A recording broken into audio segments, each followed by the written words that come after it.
Okay, this is very exciting for me today. My name's Penny Ferguson, and I'm the founder and CEO of The Living Leader. And this is our monthly Conversations With. And I'm really excited about who I'm having a conversation with this month. This is two people who I met, I'm never very good at time, but I think it's about 2 years ago.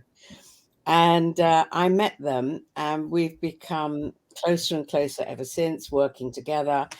For me, learning as much as hopefully they learn from me. And they are very unusual because they are a double act. They work together and they're at a very senior level. And that is really pretty unusual. Unusual in that it works as well as it does for these two. And I think that there's a lot of people who'd like the thought of, well, I'd say working part-time, but I'm not sure it ends up as entirely part-time, but it is a bit more part-time and gives you flexibility. And I think there's a lot of people out here who would love to be able to do that, but not necessarily make it work as successfully as these two lovely people have done. So I'm really thrilled today to be talking to both of them. And it's going to be interesting if I ask them both a question to see who leaps in with the answer. So I'm going to do my best.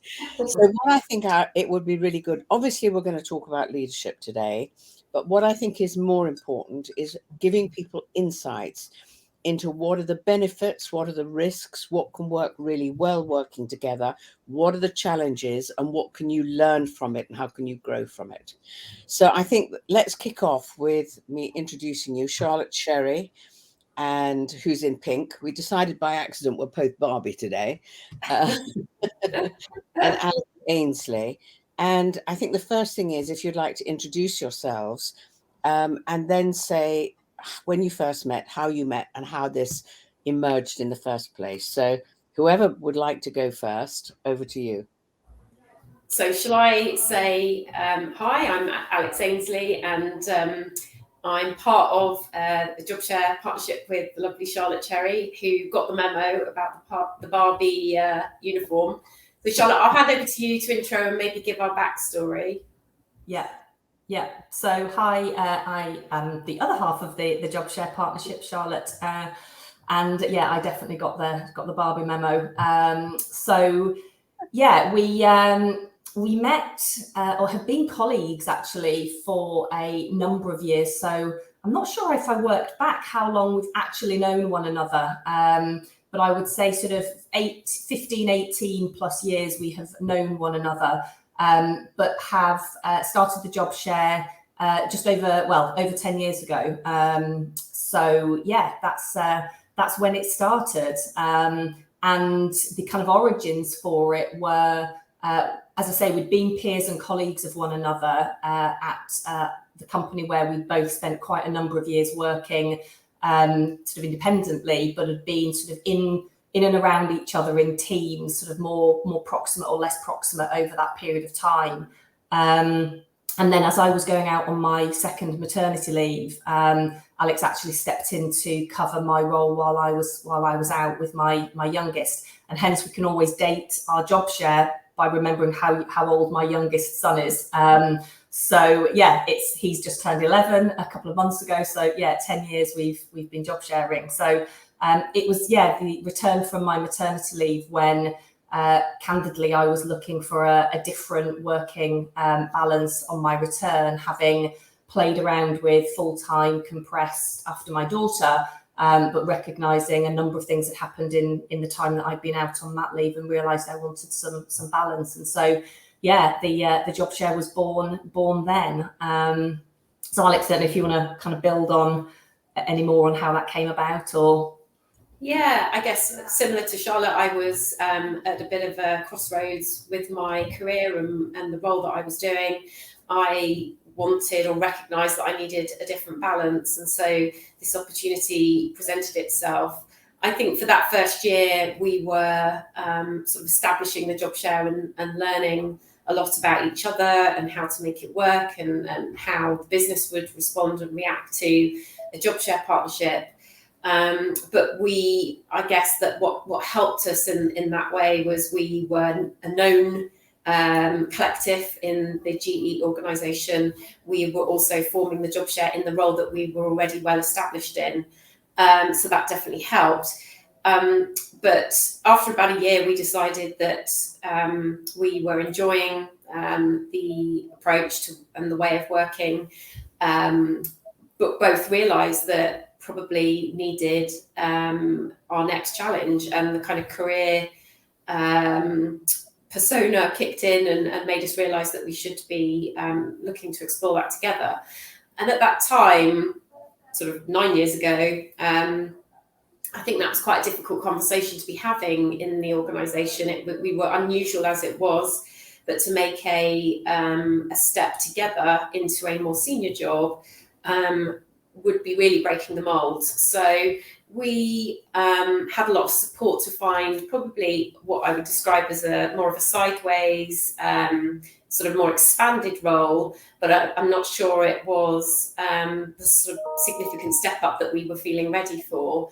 And that was what led us to explore what may lay in our path, really, as a pair.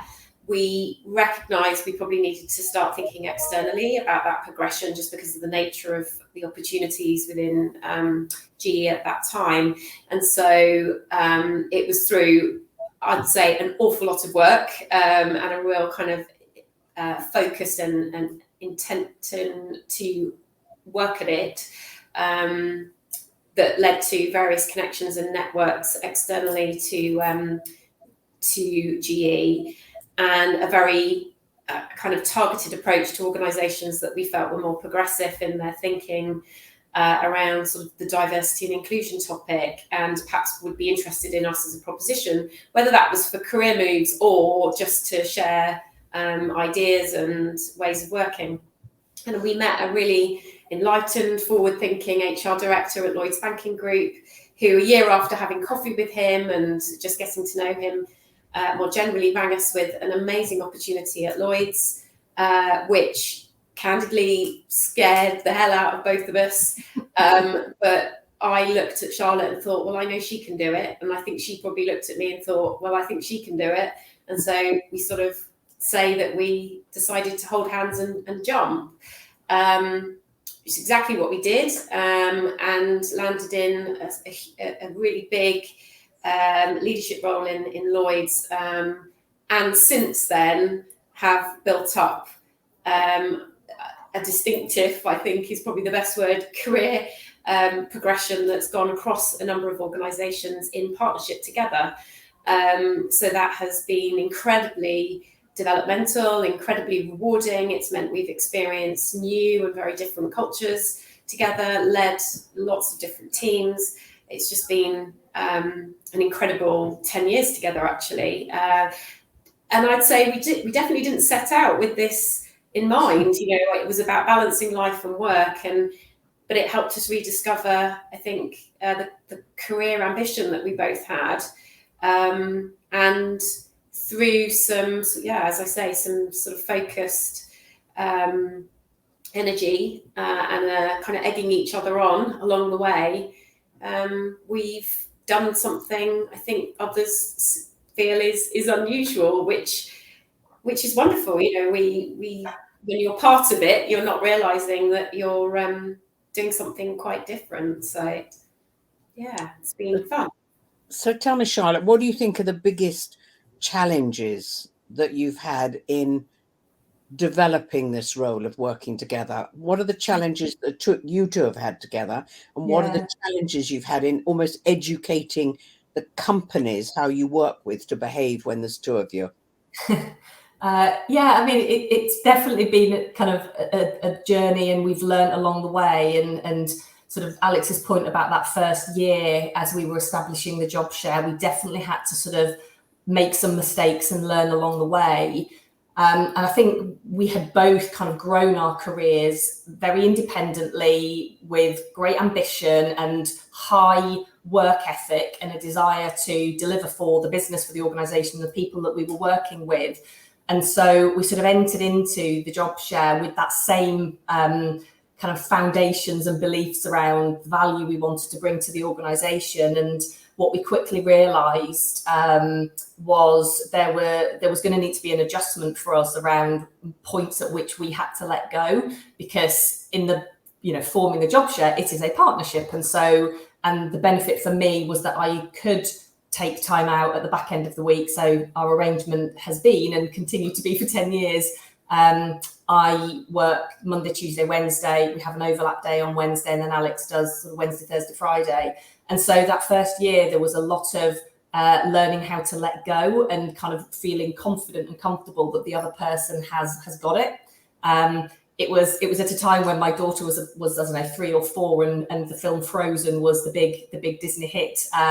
And we literally kind of developed this, let it go, Cherry, let it go, Ainsley. And we just had to learn to say, do you know what, the other person has got this, I can let go and I can step back. And definitely as we've sort of charted through the last 10 years and we've moved into new organisations, and the expectations and the kind of the pressure increases with that, we've had to keep reminding ourselves of that. And it's not ever been because I don't trust Alix, Alix doesn't trust me. It's actually more to not let the other person down. And so often you kind of go into overdrive on your non-working days to make sure that you're not leaving, a mess for them to have to pick up and deal with. And yet that kind of undermines the job share. So there's definitely been that kind of learning to let go.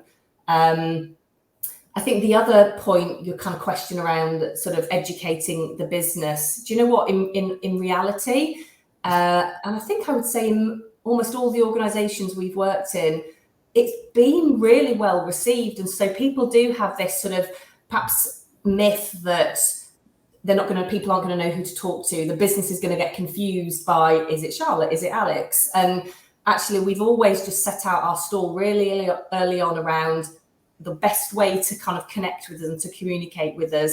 And you don't need to worry about that, business leader, team. We'll work it out behind the scenes, because actually it's not right that anyone else has to worry about what day of the week is it, who should I be talking to. That's for us to go and kind of manage behind the scenes. And so genuinely, we've had sort of very open reception. And it was interesting, in the first couple of years, it was actually our own function in the HR team who struggled with it, interestingly, more than the business did.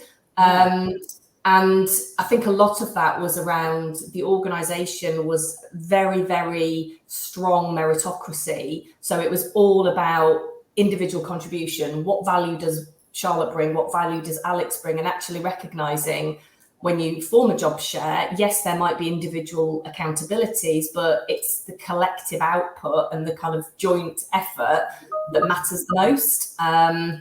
So yeah, I don't know if that's sort of helpful, Penny, but yeah, we've definitely learned along the way. Yeah, I bet. I mean, one of the things, and I think this is something I'd love to understand, if you're going into, you're in HR, and HR has a huge amount of different things that need dealing with.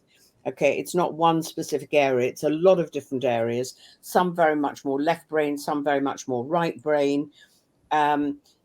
Do you think if people are going into a job share that they need to have different strengths? So for example, they would agree, right, you deal with this bit, you deal with that bit, or do you think that actually doesn't help, that you actually need to have similar so that there is more of a seamless working together? What do you think is important here?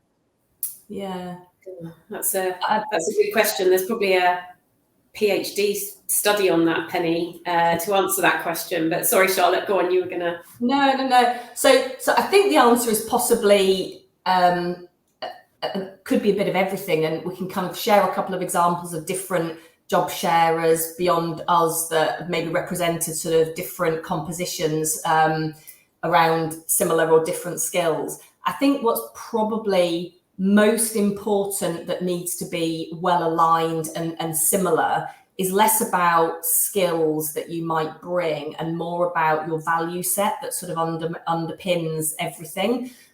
Because I think if you don't have a similar aligned value set, then you're more likely to have fundamental disagreements on how you think about things or how you approach things and sort of what matters.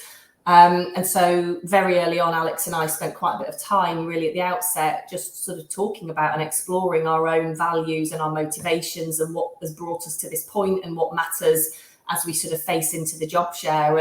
And what has, I think, been a critical ingredient for our success has been that really kind of well-aligned value set.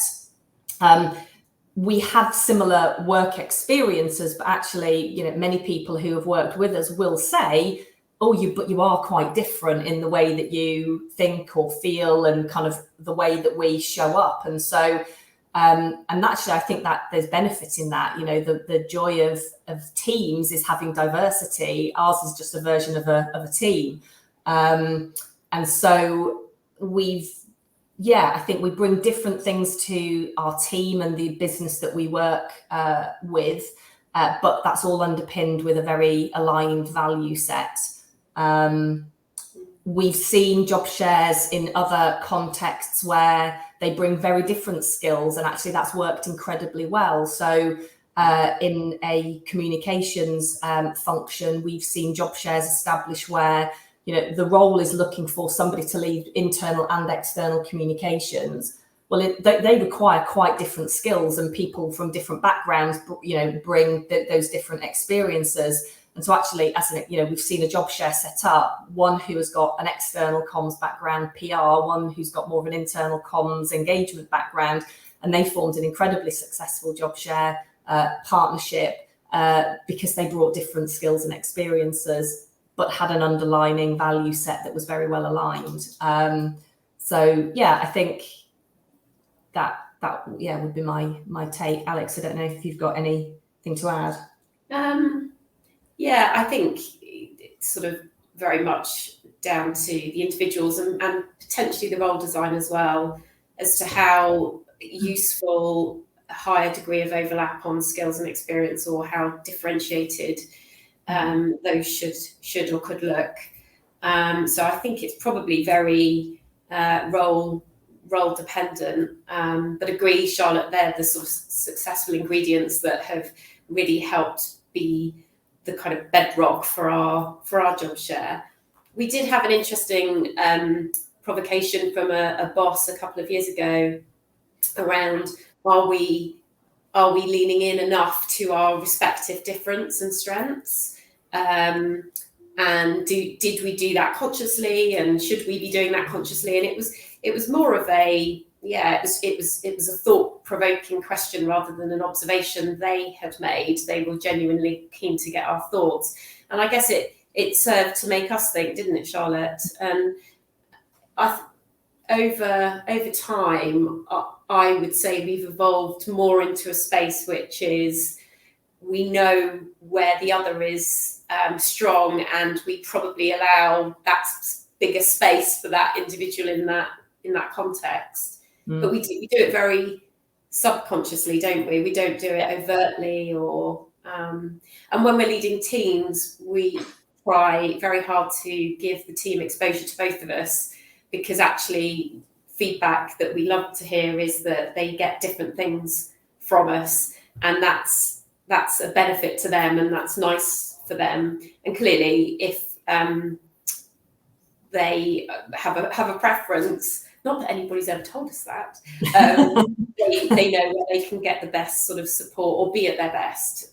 So we've really enjoyed looking at the ways that we can bring different support and infrastructure to our teams. So it's a great question, Penny, and not a straightforward answer.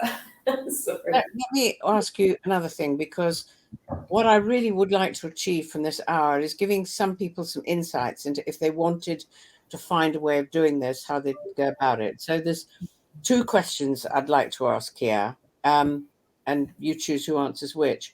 The first thing is, you do, Alix, I think you do a Monday, Tuesday, Wednesday, and Charlotte, you do a Wednesday, Thursday, Friday. Is that the other way around? Yeah, other way around. But yeah, but that's what you have, an overlap day in the middle.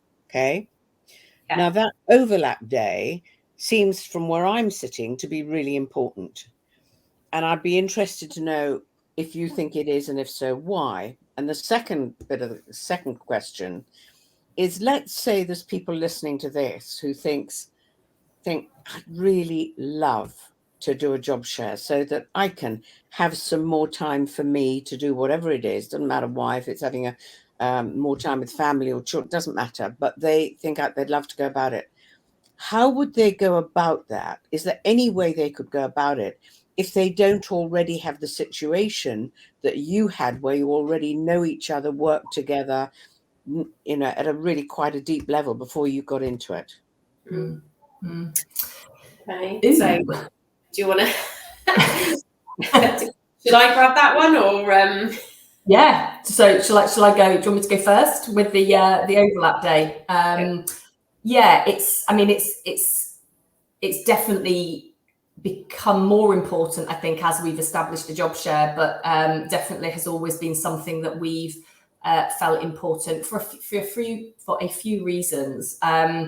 It definitely kind of gives us time. If we need to spend time together, then we know we've got time on a Wednesday where we can carve that out and either do some sort of thinking together or grappling with a problem that might need or benefit from sort of two brains on it. So there's definitely benefit, and it gives us space for that.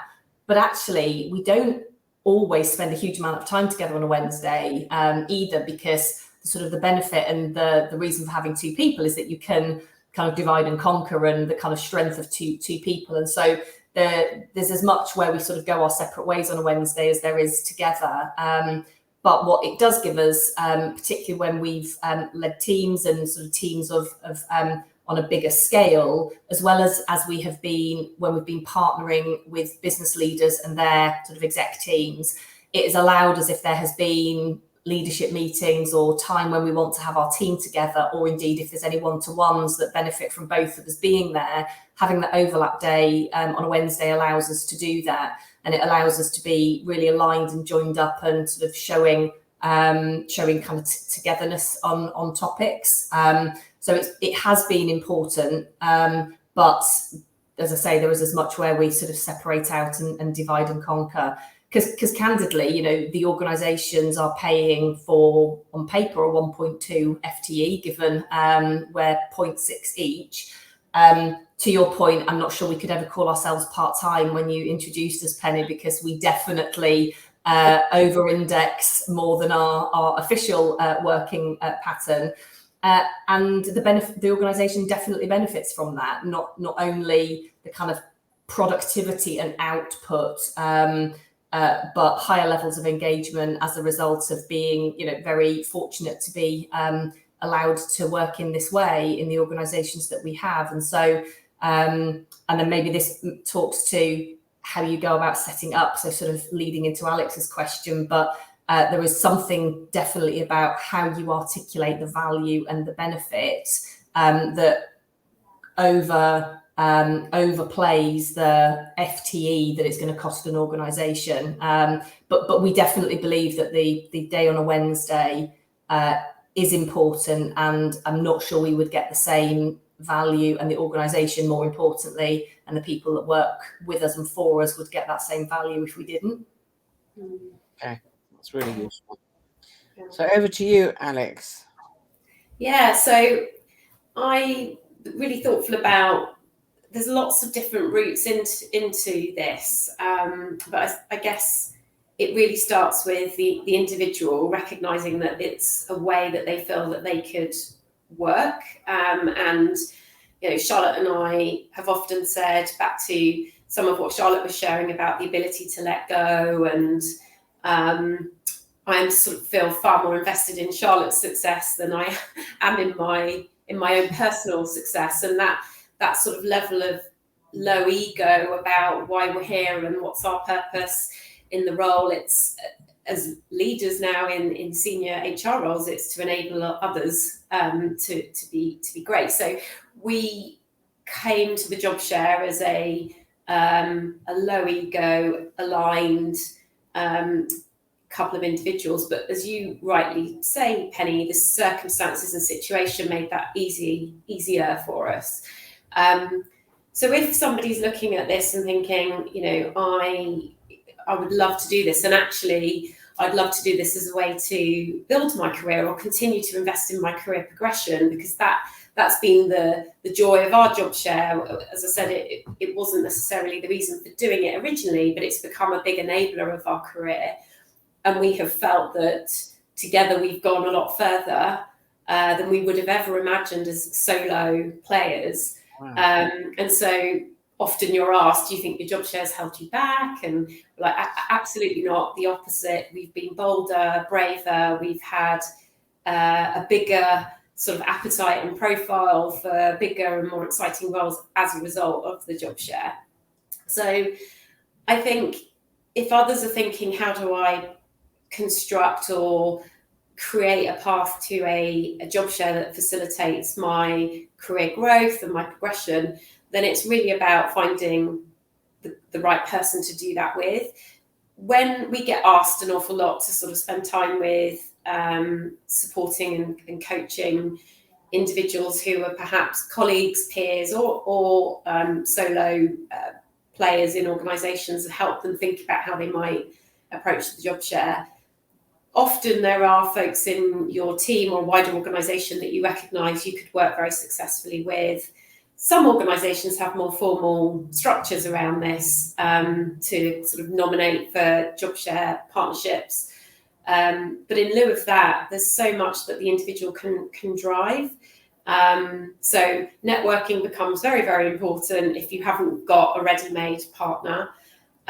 We've certainly had experience of helping an individual navigate into a conversation with their boss about the desire to work more flexibly and as part of a job share. And so actually as HR partners, you might want to think about how your HR organisation might be able to support that conversation with your boss. But the boss is going to be incredibly important, right? You know, getting their sponsorship and their support is key, and actually their ongoing support when you're in a job share partnership is incredibly important. And actually we haven't hugely touched on that, but I'd say it's a huge success factor. And having worked for a range of different bosses, you know, we certainly know where we've been enabled very well by our boss. So I'd sort of early engagement with boss. Don't feel apologetic about it. You know, there is a lot of value. There is a lot of strategic value in putting together a job share partnership, and the business benefits from that construct, as Charlotte was describing. So often Charlotte and I will simply be cheerleading and morale boosting typically women who are looking at job share opportunities, but we have also coached and supported men and mixed couples to sort of construct the business case for why a job share should be considered for the role that they do or the role that they want. We've advertised and hired externally for the other half and bought into the organisation. I mean, Charlotte and I, as you'd imagine, you know, wherever we go, we tend to, when we move on, we leave a trail of job share partnerships in our wake, including ones in our own team. So we have had to get creative and are very comfortable to sponsor and challenge. And it can be very helpful to have HR folk who can advocate and challenge and hold the mirror up to bosses who might be a bit more reticent or who aren't prepared to go that bit further to help create and make it happen.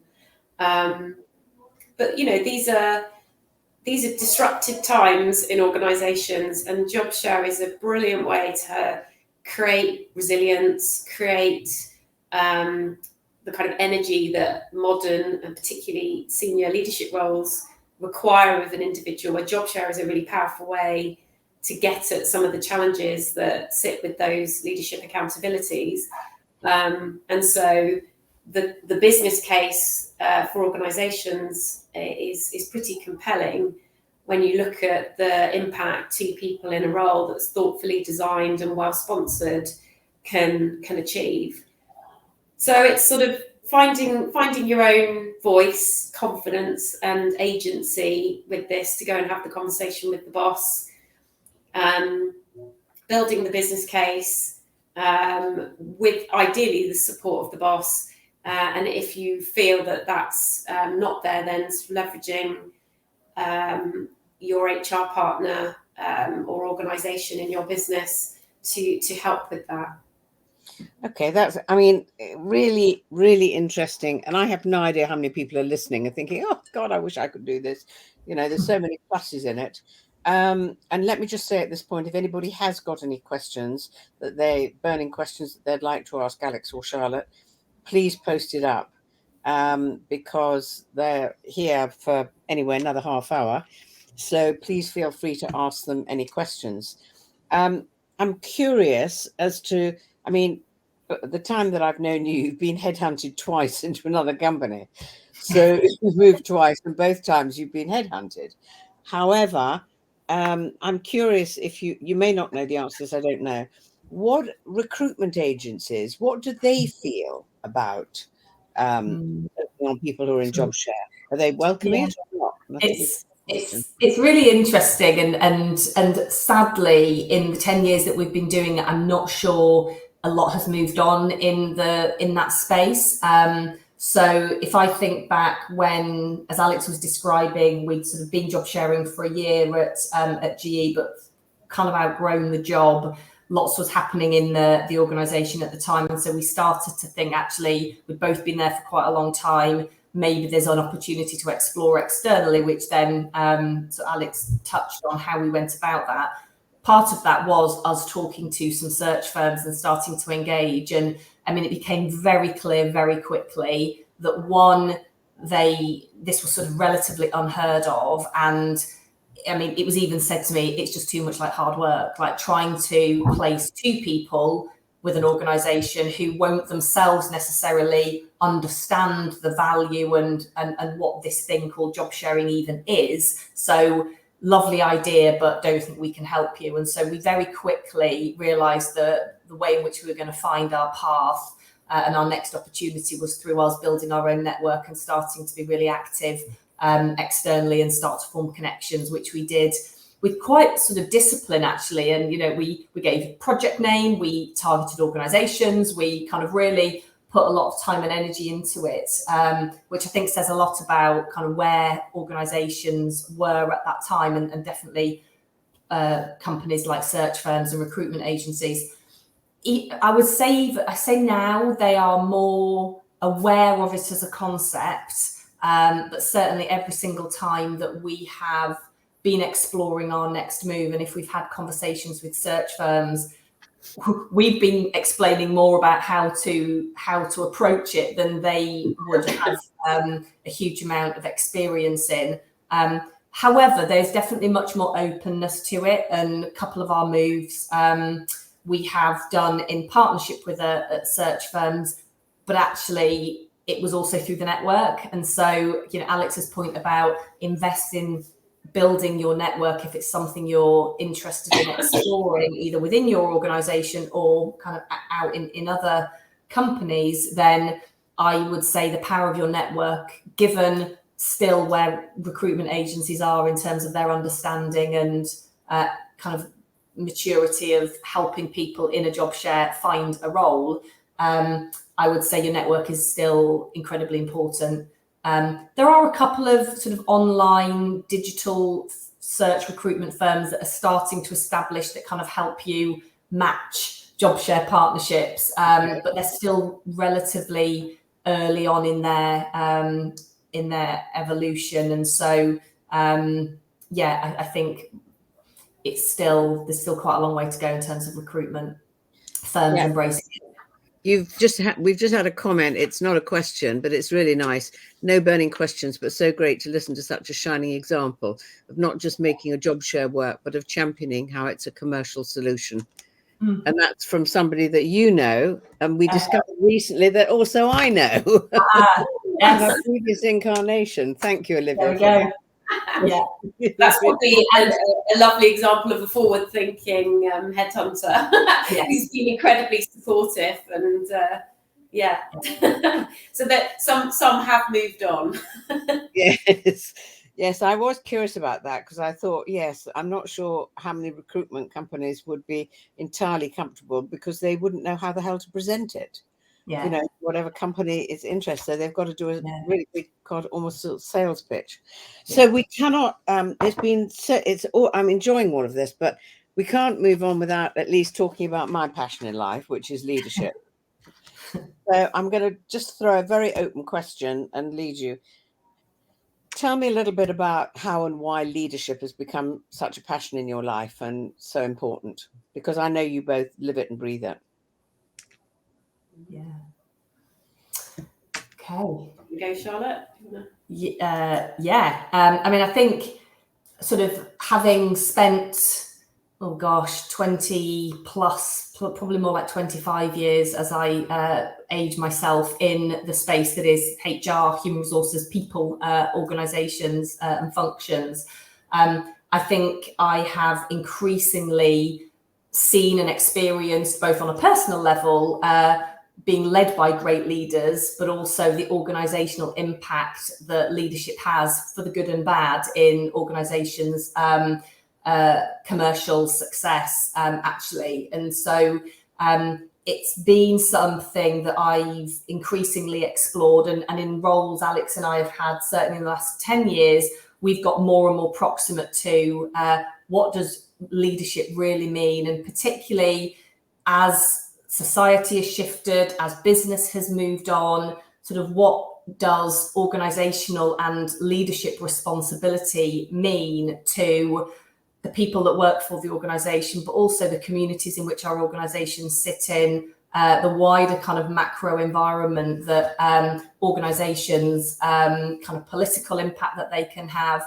And in almost every case, when you sort of explore what's going on in organisations and in that kind of wider kind of view of life, leadership is where it all kind of comes back to. And so we have both increasingly become passionate about the impact of great leadership, and have also seen some pretty terrible examples of the impact that poor leadership can have, both to the individuals that work in those organisations and work for those leaders, but also the organisational performance. You know, there is such strong correlation between organisation commercial success and the role that the leader or leaders have in those organisations. And so, it's something that has sort of increasingly become important as we have seen and had the privilege of working with some incredible leaders, and spent quite a lot of time coaching leaders who need a fair bit of help. I feel like sort of very early on in our career with GE, leadership was so core and central to the values of that organisation and the culture it was creating. It was heavily investing in a time that I think predated many other organisations, that level of focus and attention on the transformative power of great leadership. And what's been interesting, and to a degree COVID accelerated, was just this sort of rise of the inclusive leader or the human leader or the servant leader. There's lots of terms, the purposeful leader, that describes this different level of leadership that creates an environment where people essentially feel safe, feel able to be themselves, where they can be at their best. And it's been such an interesting organisational sort of topic to grow my own career, my own leadership career, alongside its development, as a stream of thought and thinking around what it means to be a great leader in an organisation. Things have moved so much in sort of, again, danger of dating myself here, in the last 20, 25 years of my HR career. And just as Charlotte, I'd echo what Charlotte said, sort of experiencing the good, the bad and the ugly really helps you understand what it's going to take to bring a team with you, create an environment that your people can be brilliant in. And it's hard work. It's so rewarding, and it's brilliant to be somebody that is supporting the business with that type of challenge. So I just believe so passionately that the biggest lever you can pull in terms of culture, your organizational culture, is the tone that your leaders are setting, the way that your leaders are showing up. And I don't use the phrase leader to describe, the most senior echelons of the organization. I mean, from all the way through the organization, anyone who leads people or has influence over others, which is, we all have that potential in us. I'm now going to ask you a challenging question. You decided to work with us about 2 years ago. You were already really fab leaders when we began working with you. Tell me one skill that you think you've developed as a result of working with us. Ooh. Oh, you like to put us on the spot, Pen. I'm sure I've learned a ton of stuff. The challenge will be thinking of one. I think, and for those that have tuned in who have experienced the Living Leader program, Penny will know some of the models well. I think one of the things that I have increasingly learned, and by the way, very much still practicing, and it is definitely not completely nailed, but is just the share of my voice in conversations with team members. So using the communicating behaviours model that comes out through your program, and just recognising the impact of me and my voice versus my team and others. And so I definitely have been struck by, as I've worked with you, understood much more deeply around the kind of components of the Living Leader program. Something like the way I communicate and how much share of voice I have, versus creating the space for others and helping others to kind of think for themselves, has been something that I feel I have learned, but is still a work in progress. To me, that sounds very much like you're almost having the courage to be more and more authentic all the time. Yeah. Which, for me personally, that's the most important characteristics of a great leader. It's just number one. Yeah. So what would it be for you? Yeah, well, the authentic leader piece, for sure, I felt definitely more comfortable in my own skin. But when I think again about the sort of exploration of the program around human behaviours, I found very helpful and interesting. And I remember it causing quite a lot of reflection in me around the degree to which we can control others, and actually all we really can control is we own ourselves. Mastery over ourselves is really all we've got, and that combined with how we think shapes our reality has made me a much more resilient leader, and a much more thoughtful leader in terms of how do I create the conditions, how do I create the stimulus for others to be great. And I can't make them be great, but I can create all of the environment around them that encourages and inspires them to be their brilliant selves. And so I feel like I've taken an awful lot of resilient gains actually as a leader, and a much kind of calmer positioning around what I give, to create great circumstances for others to be at their best. So I think they're the things that really sort of tuned up for me. Yeah, I think it is interesting. There's a lot of people who we have coming through the program, and even though they don't articulate in the beginning, it becomes very clear that they feel that a lot of their role in life is to change other people. What they're endeavouring to do more than anything is make them be like they are, because they're successful. They do it for the best reasons in the world. And by the time they leave at the end of sort of the third day, which is 3 weeks later, it's no, leadership isn't about changing others, it's about changing me, which is interesting.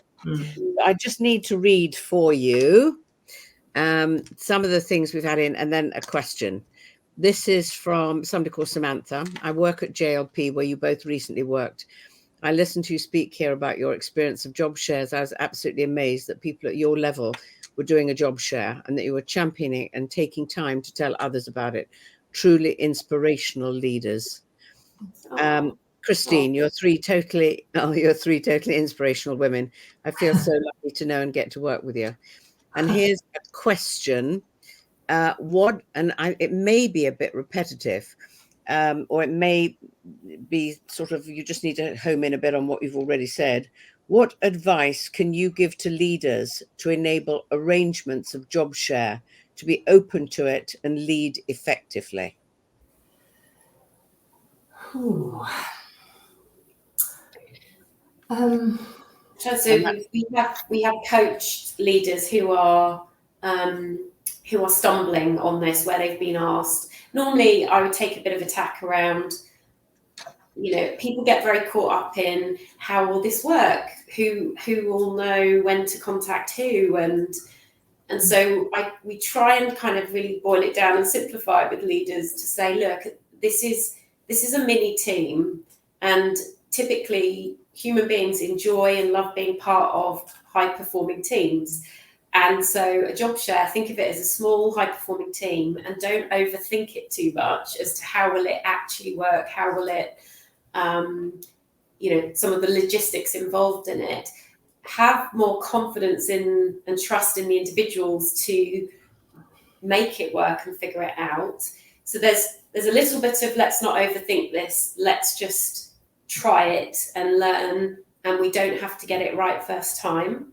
So other tips have been, be thoughtful about the job design. So it is worth spending a little bit of time thinking, is this a big enough, chunky enough role?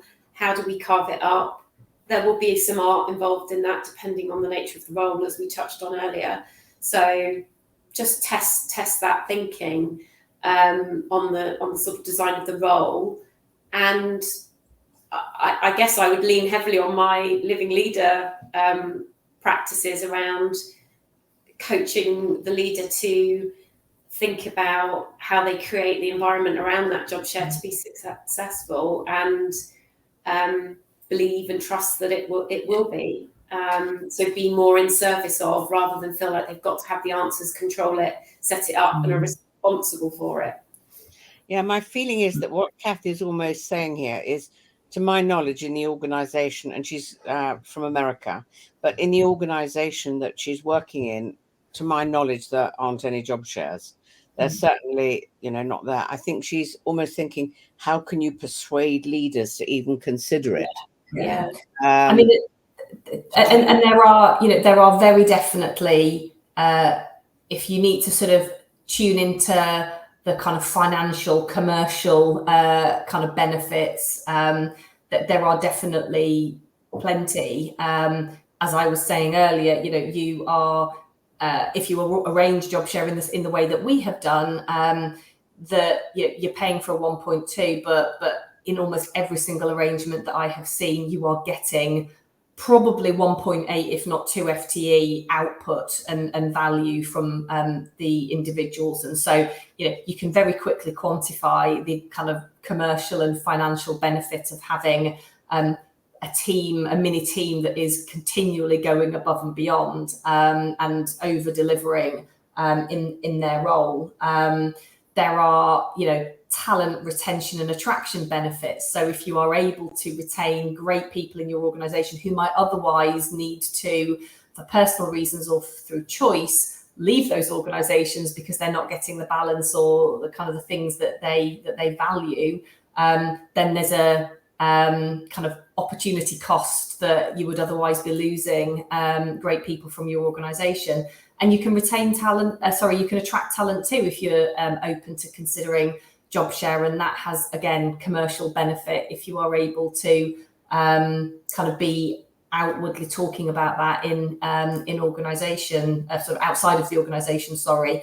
So yeah, there are kind of FTE and productivity benefits that you could articulate, as well as the sort of keeping and attracting talent. And many organisations have got, you know, lots of focus on inclusion and diversity, and it definitely talks to not just gender, because there are, as Alix touched on, you know, there are this is equally something that men should have access to, but it typically has been, certainly in, well, our experience, but also people that we have worked with and supported in setting up job share, it has predominantly been women. And so there's a real kind of inclusion and diversity benefit to being able to retain. And as people get more senior, we know, the statistics tell us that women check out of careers at certain points when the size of the job, the kind of expectation and the demand gets so great, and they feel like they can't get that balance. And so there's kind of value and benefit there too. How senior do you think you could go in an organisation as a job share? I mean, I don't think there's a limit. Yeah, genuinely, I don't think there's a limit. I think it would actually be, I mean, there have been CEOs that, there are CEOs that job share, and I think that's an incredibly powerful way to operate a very big and demanding role. So I'm kind of biased and completely unlimiting on that question. Yeah, I mean, there is so much, and particularly kind of coming out the back of COVID and what has been an incredibly intense period for many, or everybody, but certainly people who have been leading organisations and having the kind of shoulder of responsibility for the people that work for those organisations sitting firmly on their shoulders. And so there's an awful lot of conversation right now about executive burnout and how people are actively making choices to step out of the workplace because of just complete exhaustion. And so actually something like job share is a great way to, you're sharing the load. You know, jobs that are big, it gets lonelier as you get to the top of organisations. There are less people there on hand to support you, and actually having somebody alongside you to share the responsibility of the job, the people that work for you, is hugely beneficial, and so can sort of mitigate some of that kind of pressure and burnout risk that is, I think, permeating through organisations. Yeah. So let me just come back to something that you said earlier, which I think is so important. And you said it, both of you said it several times. And that is that the thing that you needed to find out more than anything almost is, do your values align? If you had to say, what do you think are the top 3 values that really you feel need to be aligned for you to make this work, what do you think they'd be? So I'm asking you. You're really asking tough questions. I'm trying to work out now whether these are values or not. I know, I was just doing that. Am I going to completely make myself look an idiot by saying something that isn't actually value? I do that regularly. I think, you know, philosophically, when it comes to our sort of HR practice, Charlotte and I were on the same page. So that felt a really important area to have a high degree of overlap on. So how we'll think about something, we might come at it slightly differently, but we'll tend to navigate to the similar sort of outcome. So we both have a very high driver around commercial value driving HR, and so proximity to the business, close partnership with the business, understanding the business, but also having strong employee advocacy were really important HR traits and philosophy. I've talked about the low ego. I don't know whether that's a value or not, but that's a trait that has been very important. I mean, it's a great question. I think go on, Charlotte, I'll let you. Well, I was just going to say, I think one of the things that, you know, I remember us talking about really early on when we sort of had this kind of desire to make sure there was a strong alignment. And it's definitely played out in the time that we have worked together. We both have a really strong work ethic. And that, as I said, has sometimes manifested in too strong a work ethic. And actually that's the sort of the dark side potentially of a job share, is that you're both so geared to making sure that you're working hard and not letting the other person down, that it can sometimes go into overdrive, and we definitely have to watch that. But yeah, I think kind of strong work ethic, and again, I don't even know if that's a value or not. I perhaps should, but I don't. And we have sort of implicit trust, I think. And I think you can only do that in a job share. Like I have to, and I do trust Alix more than I trust myself, quite honestly. And I know that what she does is always with the right intent. I know that I can completely leave her to something and that she will do her very best. And even if she doesn't, you know, we often go, oh God, I didn't quite get as far as I wanted to on that piece of work, so I'm going to have to kind of hand the baton back. But I completely trust that, you know, that's done with the right intent. So yeah, I'm sorry, I probably failed at this final hurdle, Penny.